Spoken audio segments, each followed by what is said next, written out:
जरा कल्पना कीजिए, आप एक सुनसान तपते हुए मैदान में खड़े हैं। हवा चल रही है, लेकिन उसके साथ कोई आवाज नहीं है। न बाजारों की हलचल, न बच्चों की हंसी, न मंदिरों की घंटियां, न सैनिकों की चाल। सिर्फ मिट्टी है, रेत है और एक गहरा सन्नाटा। फिर आप झुकते हैं, अपनी उंगलियों से जमीन को थोड़ा हटाते हैं और वहां से एक ईंट निकलती है। साधारण सी दिखने वाली एक ईंट, लेकिन वो ईंट किसी घर की नहीं, किसी भूली हुई दुनिया की है। वो ईंट आज से 4-5 हजार साल पहले किसी इंसान ने अपने हाथों से बनाई थी। उसने उसे सुखाया होगा, पकाया होगा, किसी दीवार में जोड़ा होगा और शायद ये सोचकर रखा होगा कि ये दीवार उसके बच्चों से भी ज्यादा उम्र तक टिकेगी। वो इंसान कौन था? वो किस भाषा में बोलता था? वो किस देवता से प्रार्थना करता था? उसके सपने क्या थे? और सबसे बड़ा सवाल, इतनी उन्नत दुनिया आखिर गायब कहाँ हो गई? आज हम सिर्फ एक सभ्यता की बात नहीं करने वाले। आज हम उस दुनिया के दरवाजे पर दस्तक देने वाले हैं जो अपने समय से हजारों साल आगे थी। एक ऐसी सभ्यता जिसने शहर बसाए जब दुनिया के कई हिस्से अभी बस्तियों में बटे थे। एक ऐसी सभ्यता जिसके पास नालियां थीं, स्नान घर थे, सुव्यवस्थित सड़कें थीं, व्यापारिक मोहरें थीं, सटीक वजन माप था और शायद एक ऐसी सामाजिक समझ भी थी जो आज के आधुनिक समाज से कहीं अधिक परिपक्व थी। हम बात कर रहे हैं सिंधु घाटी सभ्यता की, या कहें उस मौन साम्राज्य की जो बोल नहीं सकता क्योंकि उसकी लिपि आज भी अनपढ़ ही है। उसकी दीवारें खड़ी हैं, उसकी मोहरें हमारे पास हैं, उसके शहरों के नक्शे हमारे सामने हैं, लेकिन उसकी आवाज अब भी बंद है। और शायद यही बात इसे दुनिया का सबसे बड़ा रहस्य बनाती है। तो आइए, आज हम इतिहास को पढ़ेंगे नहीं, उसे खोदेंगे। हम उन टीलों के नीचे उतरेंगे जहां समय ने अपने सबसे अनमोल रहस्य छिपा कर रखे हैं। हम जानेंगे कि ये सभ्यता कैसे जन्मी, कैसे फली फूली, कैसे दुनिया के सबसे अनुशासित नगरों में बदल गई और कैसे धीरे धीरे बिना शोर किए मानो रेत में घुल गई। क्योंकि कभी कभी सबसे बड़ी कहानियां वही होती हैं जो खत्म नहीं होती, बस दफन हो जाती हैं। सिंधु घाटी सभ्यता की खोज किसी एक महान वैज्ञानिक योजना से नहीं हुई थी। ये खोज धीरे धीरे सामने आई, इत्तेफाकों, गलतफहमियों और कुछ लोगों की जिज्ञासा के कारण। 19वीं सदी की शुरुआत में जब ब्रिटिश साम्राज्य भारतीय उपमहाद्वीप में अपनी पकड़ मजबूत कर रहा था, तब किसी को अंदाजा भी नहीं था कि पंजाब और सिंध की मिट्टी के नीचे मानव इतिहास का एक विशाल अध्याय छिपा बैठा है। लोग उन प्राचीन टीलों को देखते थे, लेकिन उन्हें सिर्फ मिट्टी के ढेर समझते थे। स्थानीय दंत कथाएं थीं, लोक कथाएं थीं, पुराने राजाओं के शाप की कहानियां थीं, मगर किसी ने ये नहीं सोचा था कि ये किसी बहुत प्राचीन नगरी के अवशेष हो सकते हैं। 1820 के दशक में एक अंग्रेज भगौड़ा सैनिक जेम्स ल्यूइस अपनी पहचान बदलकर चार्ल्स मेसन के नाम से घूम रहा था। वो सिर्फ भागा हुआ व्यक्ति नहीं था, उसमें खोज की बेचैनी थी। जब वो हड़प्पा पहुंचा तो उसने विशाल कीलों को देखा, टूटी हुई ईंटें देखीं, बिखरे अवशेष देखे। उसने अपनी डायरी में उनका वर्णन भी किया, पर उसे ये समझ नहीं आया कि वो किस चीज के सामने खड़ा है। उसे लगा शायद ये सिकंदर या किसी बाद के युग का कोई पुराना किला होगा। ये सोचिए, वो आदमी एक ऐसे शहर के ऊपर खड़ा था जो सिकंदर से भी लगभग 2500 साल पुराना था और उसे इसका आभास तक नहीं था। फिर आया रेलवे का दौर। 1850 के दशक में अंग्रेज इंजीनियर पंजाब और सिंध के बीच रेलवे लाइन बिछा रहे थे। उन्हें ट्रैक के नीचे बिछाने के लिए बहुत बड़ी मात्रा में मजबूत ईंटों और पत्थरों की जरूरत थी, और तब उनकी नजर हड़प्पा के टीलों पर पड़ी। जो ईंटें कभी किसी उन्नत नगरी की दीवारें थीं, जिन्हें हजारों साल पहले मानवीय श्रम, व्यवस्था और वास्तु ज्ञान से बनाया गया था, उन्हें उखाड़कर रेलवे लाइन के नीचे बिछा दिया गया। इतिहास की ये विडंबना बहुत गहरी है। एक महान सभ्यता की स्मृति पर आधुनिक साम्राज्य की ट्रेनें दौड़ रही थीं। जिसे बचाया जाना चाहिए था, उसे तोड़कर उपयोग में लाया जा रहा था। लेकिन सच की अपनी जिद होती है, वो देर से सही सामने आता जरूर है। 20वीं सदी की शुरुआत में भारतीय पुरातत्व सर्वेक्षण के अधिकारी इस क्षेत्र की व्यवस्थित खुदाई करने लगे। बैराम साहनी ने हड़प्पा में काम शुरू किया और राखाल दास बैनर्जी ने मोहनजोदड़ो में। जैसे जैसे मिट्टी हटती गई वैसे वैसे ईंटों की दीवारें, कमरे, सड़कें, स्नानघर, नालियां, मोहरें, मूर्तियां और अनाज भंडार सामने आने लगे। अब यह स्पष्ट हो चुका था कि यह कोई साधारण अवशेष नहीं है। 1924 में तत्कालीन महानिदेशक सर जॉन मार्शल ने दुनिया को आधिकारिक रूप से बताया कि भारतीय उपमहाद्वीप में एक अत्यंत प्राचीन शहरी सभ्यता की खोज हो चुकी है। और यही वो क्षण था जब भारतीय इतिहास की समय रेखा अचानक पीछे चली गई। अब भारत की सभ्यता की कहानी केवल मौर्य, बुद्ध या वैदिक काल से शुरू नहीं होती थी। अब वो सीधे कांस्य युग की एक उच्च विकसित, सुव्यवस्थित शहरी दुनिया तक जा पहुंची थी। इस खोज ने सिर्फ इतिहास नहीं बदला, इसने आत्मबोध बदला। ये एहसास कराया कि इस भूमि पर बहुत प्राचीन समय से ऐसे लोग रहे हैं जो केवल जीवित नहीं थे, वे निर्माण कर रहे थे, योजना बना रहे थे, व्यापार कर रहे थे और सामुदायिक जीवन को एक उच्च स्तर पर जी रहे थे। अब हम उस समय में प्रवेश करते हैं जिसे सिंधु घाटी सभ्यता का परिपक्व काल कहा जाता है, लगभग 2600 ईसा पूर्व से 1900 ईसा पूर्व तक। यही वो दौर है जब ये सभ्यता अपने चरम पर थी और यहीं से हमारी हैरानी सच में शुरू होती है। आप मोहनजोदाड़ो या हड़प्पा के नक्शे को देखिए।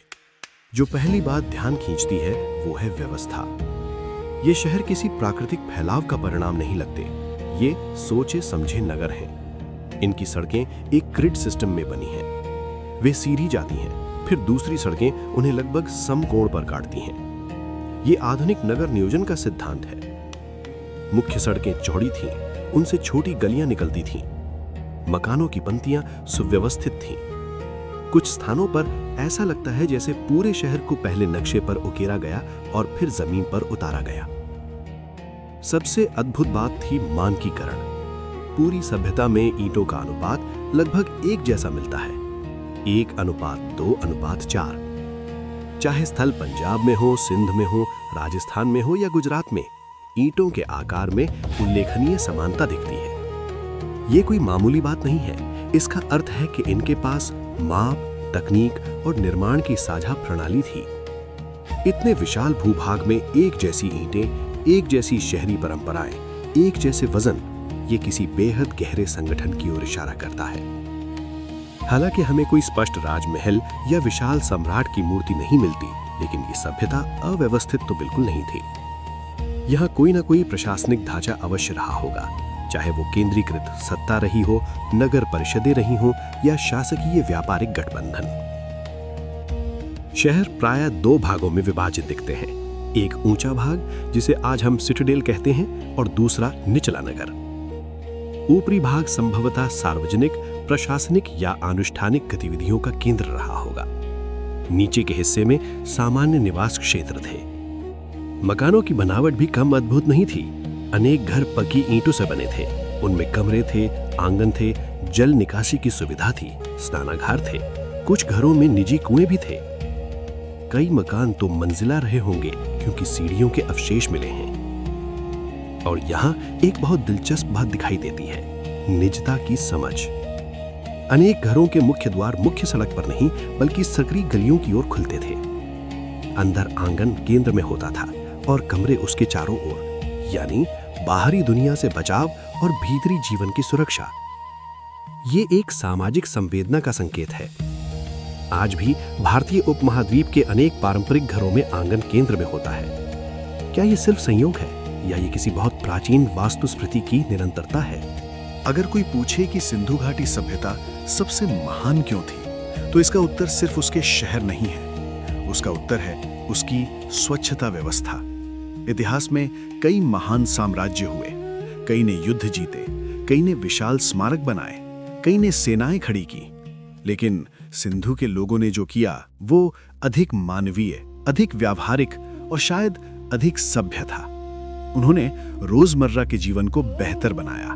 हर घर की जल निकासी मुख्य नाली से जुड़ी थी। घरों में स्नानागार बने थे। कई स्थानों पर शौच की व्यवस्था के संकेत मिलते हैं। नालियां ढकी हुई थीं। वे सिर्फ गड्ढे में ही थीं, वे योजनाबद्ध संरचनाएं थीं, ईंटों से बनी हुई, ढक्कनों से ढकी हुई और जगह जगह सफाई के लिए खुलने योग्य।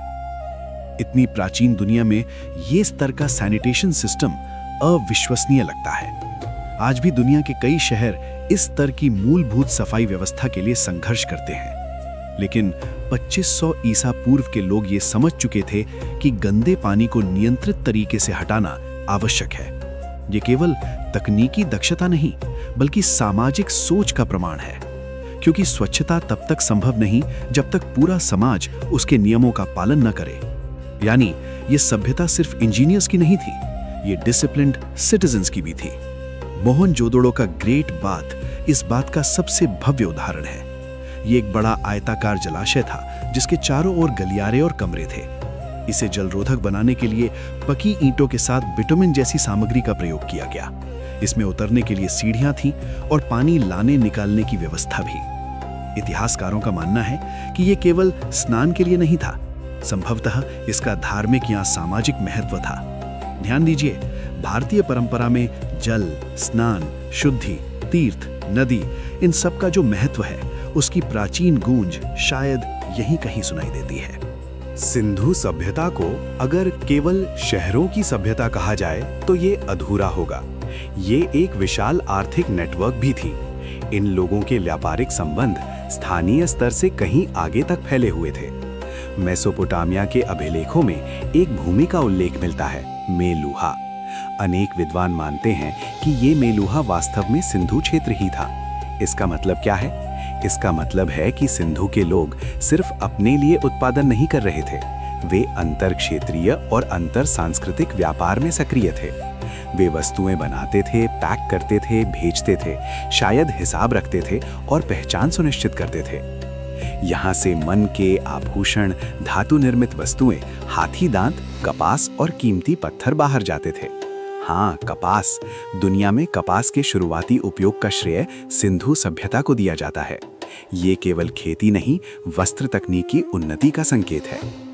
उनके शिल्पकार असाधारण कुशल थे। कार्निलियन के मन के, धातु की वस्तुएं, सीप के आभूषण, फैयांस की सामग्री, ये सब एक विकसित क्राफ्ट इकोनॉमी की तरफ इशारा करते हैं। विशेषज्ञता थी, प्रशिक्षण था, अलग अलग पेशे थे और संभवतः उत्पादन केंद्र भी थे। वजन और माप की उनकी प्रणाली इतनी सटीक थी कि आज भी आर्कियोलॉजिस्ट चकित रह जाते हैं। विभिन्न स्थलों से मिले पत्थर के बाट एक नियत प्रणाली का पालन करते हैं। ये दिखाता है कि व्यापार भरोसे, स्थिरता और मानकीकरण पर आधारित था। फिर आती हैं उनकी प्रसिद्ध मोहरें। चौकोर पत्थर की ये सील्स सिंधु सभ्यता की पहचान बन चुकी हैं। इन पर पशुओं की आकृतियां बनी होती थीं, एक श्रृंगी जीव, बैल, हाथी, गैंडा, बाघ आदि। ऊपर छोटी सी लिपि के चिन्ह होते थे। संभवतः इनका उपयोग व्यापारिक पहचान, संपत्ति चिन्ह, प्रशासनिक नियंत्रण या धार्मिक प्रतीकों के रूप में होता होगा। जब कोई व्यापारी अपना माल बांधता होगा तो गीली मिट्टी पर अपनी मुहर छाप देता होगा। वो मुहर आज के ब्रांड, सिग्नेचर और सिक्योरिटी सील का सम्मिलित रूप रही होगी। गुजरात का लोथल इस आर्थिक बुद्धिमत्ता का एक और अद्भुत प्रमाण है। यहाँ मिले ढांचे को अनेक विद्वान डॉकयार्ड मानते हैं, एक ऐसी संरचना जहाँ जलमार्ग आधारित व्यापार संचालित होता होगा। यदि ये व्याख्या सही है तो सिंधु के लोग केवल स्थलीय व्यापारी नहीं थे, वे समुद्री व्यापार की जटिलताओं को भी समझते थे। ज्वार भाटे, जल स्तर, माल भंडारण, परिवहन, ये सब बिना उन्नत ज्ञान के संभव नहीं। सिंधु सभ्यता का धर्म आज भी अनुमान का विषय है, क्योंकि उनकी लिपि पढ़ी नहीं जा सकी है। और यही सबसे बड़ा रहस्य है। हमें उनकी मोहरों पर कई प्रतीक मिलते हैं। एक प्रसिद्ध सील पर एक सींगधारी आकृति योग जैसी मुद्रा में बैठी दिखती है। चारों ओर पशु हैं। कुछ विद्वान इसे पशुपति जैसी अवधारणा से जोड़ते हैं और दूर से देखते हैं तो एक प्रारंभिक शिव रूप की याद आती है। लेकिन सावधानी जरूरी है, क्योंकि पुरातत्व अनुमान की अनुमति देता है, पूर्ण निष्कर्ष की नहीं। फिर भी ये स्पष्ट है कि पशु, वृक्ष, उर्वरता और प्रकृति का प्रतीकात्मक महत्व वहां था। पीपल जैसी आकृतियां, मातृदेवी जैसी मूर्तियां, बैल और अन्य पशुओं के रूप, ये सब किसी प्रकृति आधारित आध्यात्मिक संसार की ओर इशारा करते हैं। और फिर है सिंधु लिपि। करीब 400 से 600 चिन्हों वाली ये लिपि मोहरों, पात्रों और कुछ अन्य वस्तुओं पर मिलती है। अधिकांश अभिलेख बहुत छोटे हैं, अक्सर कुछ ही चिन्हों के। यही इसकी पढ़ाई को और कठिन बना देता है। हमारे पास ना कोई रोजेटा स्टोन है, ना कोई बाइलिंगुअल इंस्क्रिप्शन, ना कोई लंबा पाठ। यानी हमारे सामने एक पूरी सभ्यता खड़ी है, लेकिन उसके शब्द बंद हैं। सोचिए, यदि ये लिपि पढ़ ली जाए तो क्या क्या सामने आ सकता है। क्या वे व्यापारिक रिकॉर्ड हैं? क्या उनमें देवताओं के नाम हैं? क्या वे परिवारों की पहचान है? क्या उनमें कविताएं थीं? क्या उनमें कानून थे? क्या उनमें बच्चों के नाम, अनाज का हिसाब, विवाह के संकेत, कर प्रणाली या प्रार्थनाएं दर्ज थीं? ये केवल एकेडमिक क्यूरियोसिटी नहीं है, ये मानवीय जिज्ञासा है। हम जानना चाहते हैं कि हमारे जैसे इंसान जो इतने हजार साल पहले जी रहे थे, वे खुद को कैसे व्यक्त करते थे। इतनी सुव्यवस्थित, समृद्ध और व्यापक सभ्यता आखिर खत्म कैसे हुई? कभी एक समय था जब इस प्रश्न का लोकप्रिय उत्तर था आक्रमण। विशेष रूप से आर्य आक्रमण जैसी अवधारणाओं को लंबे समय तक इतिहास के सरल उत्तर के रूप में प्रस्तुत किया गया। लेकिन आधुनिक पुरातत्व, पर्यावरणीय अध्ययन और आनुवंशिक अनुसंधानों ने इस कहानी को बहुत जटिल बना दिया है। अब जो तस्वीर उभरती है वो अधिक धीमी, अधिक मानवीय और अधिक यथार्थवादी है। लगभग 1900 ईसा पूर्व के बाद परिपक्व हड़प्पा नगरों में गिरावट के संकेत मिलने लगते हैं। निर्माण की गुणवत्ता घटती है, मानकीकरण ढीला पड़ता है, कुछ क्षेत्रों में जनसंख्या कम होती है, नगरों का रखरखाव कमजोर पड़ता है, ड्रेनेज सिस्टम जाम होने लगते हैं, सड़कें अतिक्रमित होने लगती हैं। यानी नगर जीवन की वो अनुशासित धड़कन धीमी पड़ने लगती है। इसका सबसे बड़ा कारण संभवतः जलवायु परिवर्तन और नदी प्रणालियों में बदलाव थे। सिंधु सभ्यता का जीवन जल पर निर्भर था। नदियों की बाढ़, उपजाऊ मिट्टी, कृषि उत्पादन, पशुपालन, परिवहन, सब कुछ पानी से जुड़ा था। लेकिन समय के साथ मॉनसून की तीव्रता बदली, कुछ नदियों का प्रवाह कमजोर हुआ। घग्घर हाकर सरस्वती मानी जाने वाली नदी प्रणाली में बड़े परिवर्तन आए। कहीं नदी ने मार्ग बदला, कहीं जल उपलब्धता घटी। जब पानी अस्थिर हो गया तब कृषि भी अस्थिर हुई।